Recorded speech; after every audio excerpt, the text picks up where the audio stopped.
Ukraine had been in the news for a while before I came here, so I had read quite a lot about what was going on in Ukraine, even before it was decided that I would come here. It's always been a country that has interested me, so I've been very lucky to come and work here. I arrived in January 2016, so it was in the middle of the winter.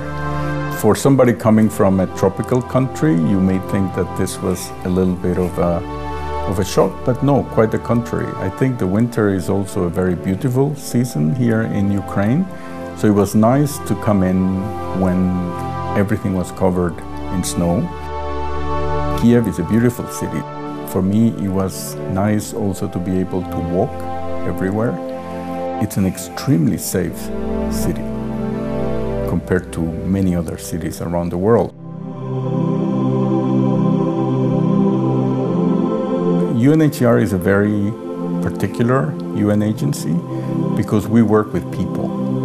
Our ultimate goal is to provide protection and solutions to people who have been displaced from their countries of origin and also from their communities. It is quite rewarding to work for UNHCR because you can see the results of your work. For some of the development agencies, it's very difficult to actually get to see what is the result of their actions. They're extremely important actions, but they don't have a face and a name. For UNHCR, our work has a face, they have a name, they have a life. So it's very rewarding to do humanitarian work. We also deal with persons without a nationality, stateless persons. When we opened an office in Ukraine more than 23 years ago, we were basically dealing with refugees and asylum seekers. These are citizens of other countries who come to Ukraine looking for protection. We were also assisting Crimean Tatars to return from countries in Central Asia to Crimea. So that was basically the main emphasis of UNHCR in Ukraine until 2014, when we started supporting the government and civil society with internal displacement. But as I mentioned, we also help people to address their lack of nationality, their statelessness situation. We did this with the Crimean Tatars when they first arrived back in Ukraine. And we are now supporting the government to establish a system whereby they can determine who is a stateless person.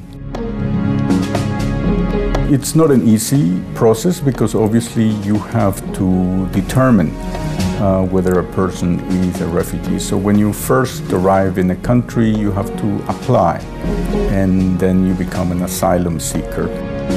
Then you have to follow a process whereby the government of Ukraine establishes whether you have a valid claim. Now, if you are rejected at the first instance, then you can appeal a decision by the state migration services. Ukraine has very few refugees, actually. There's a little bit more than 3,000. For a country of the size of Ukraine, this is a small number of refugees. You have about 70 nationalities, but the main groups are from Afghanistan, from Syria and Iraq, and also from other former Soviet republics. I think one of the issues that we should really think more about is youth and youth employment. We have, the future of all of our countries is in young people, right? But young people can easily be frustrated if they don't have the right opportunities, if they don't have employment opportunities, if they are not included in certain national processes, such as the political processes, and that frustration can easily turn to aggressive behavior or socially unacceptable behaviors. So I think we need to emphasize more the programs that target young people. Because I think when you look at some of the terrorist attacks that involve young people, this is because, you know, they don't feel included, they feel frustrated, and they can easily be manipulated. There's quite a lot going on. First, I think we have to be very honest and recognize that the first support that displaced persons received was from civil society. Individual citizens of Ukraine organized themselves and they provided the first response. The government also stepped in quite quickly and started supporting internally displaced. Each internally displaced person who is registered with the government receives a small stipend per month, right? There was also a law on internal displacement that was passed quite quickly, and that includes quite a lot of the international standards. It's an important step taken by the government. Last year it created a dedicated ministry to it, so that's also quite an achievement. And then of course you have the international organizations, either from the UN, the International Committee of the Red Cross, international NGOs. We have also come here to support both the civil society and the government to respond, because we're talking about a lot of people who have been displaced in Ukraine. So it's just impossible for the government to address all the needs. It was something that came unexpectedly. We have a colleague who is a Japanese national, and she had heard about this organization and this artist in Japan who every year goes to a different country and does mural paintings together with children. And he responded and he says, you know, yes, I would be very interested to come to Ukraine and do these mural paintings. So first we decided that it would be done in Mariupol, because Mariupol is a city that has shown quite a lot of solidarity with internally displaced, and we felt that this would be extremely important to give recognition to that city. And then we decided also that maybe it would be nice to do one in Kiev. In Kiev, the Japanese artist did some workshops for children, both refugee children and internally displaced children. And then together with them, he painted a mural. That was a smaller mural.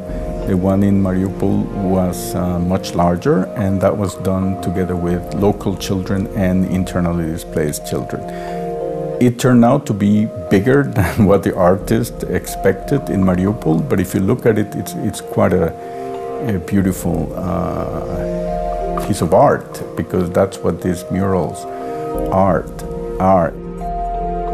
I am always amazed at how beautiful some of the murals in Kiev are. I mean, they are really pieces of art. Maybe we should make this an annual event and invite other mural artists to come to Ukraine and to do something similar. I think first of all, you know, we need to publicize Ukraine more.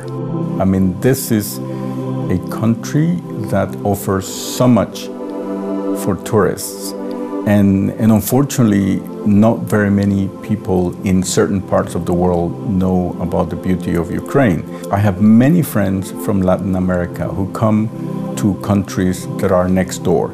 They come to Poland, they come to Latvia, they come to Lithuania, Estonia, and they are just, you know, one very short flight away, right? So maybe some of these travel agencies could combine some of the Baltic countries or Poland together with Ukraine. The second thing is, I would probably also try to make sure that some of the tourist attractions or some of the museums have some of the signs also in other languages. But then when you enter, you won't understand what most of the signs. But other than that, I think, Ukraine already has a lot of the infrastructure that is needed to attract tourists. Your intercity trains are extremely good.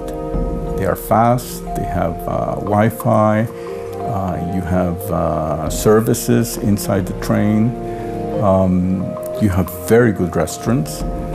Many of the people working in those restaurants already speak languages. I've met people in restaurants who speak Spanish, Italian, French, English, German. So I think the conditions are there.